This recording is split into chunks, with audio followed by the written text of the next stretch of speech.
Hello, everybody. Today's lesson is going to be about stanza.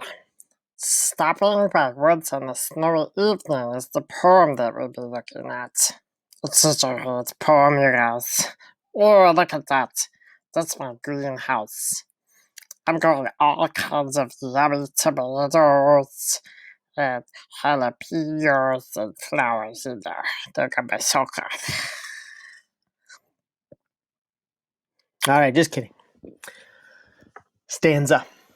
The definition of stanza is a poetic device which, interestingly, in Italian means room. A stanza in a poem is like a room in a house. Or you could think of a stanza like a paragraph in an essay or a novel. In poetry, a stanza, not to be confused with Tony Danza, extra credit for the first person who emails me and tells me the sitcom that Tony Danza was on. A stanza is used to describe the main building block of a poem. It is a unit of poetry composed of lines that relate to a similar thought or topic. So a stanza is like a paragraph. It's all about the same idea.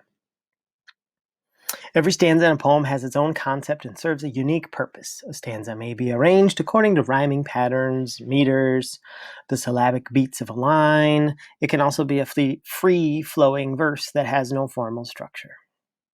Going further, a stanza can do all these things, and you can look at them, but the two I want you to pay attention to are bolded. A stanza can reveal organization. Often the lines of a stanza explore a thought.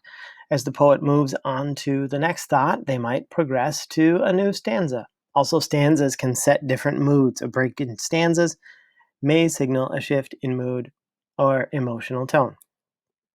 And so, here's a poem by Robert Frost that has 4 stanzas. And it goes like this. Whose woods these are, I think I know. His house is in the village, though. He will not see me stopping here to watch his woods fill up with snow. My little horse must think it queer to stop without a farmhouse near, between the woods and frozen lake, the darkest evening of the year. He gives his harness bells a shake to ask if there is some mistake. The only other sounds the sweep of easy wind and downy flake. The woods are lovely, dark and deep, but I have promises to keep, and miles to go before I sleep, and miles to go before I sleep. Snaps for Frost, and for your reader, COVIDy number 1. There it is.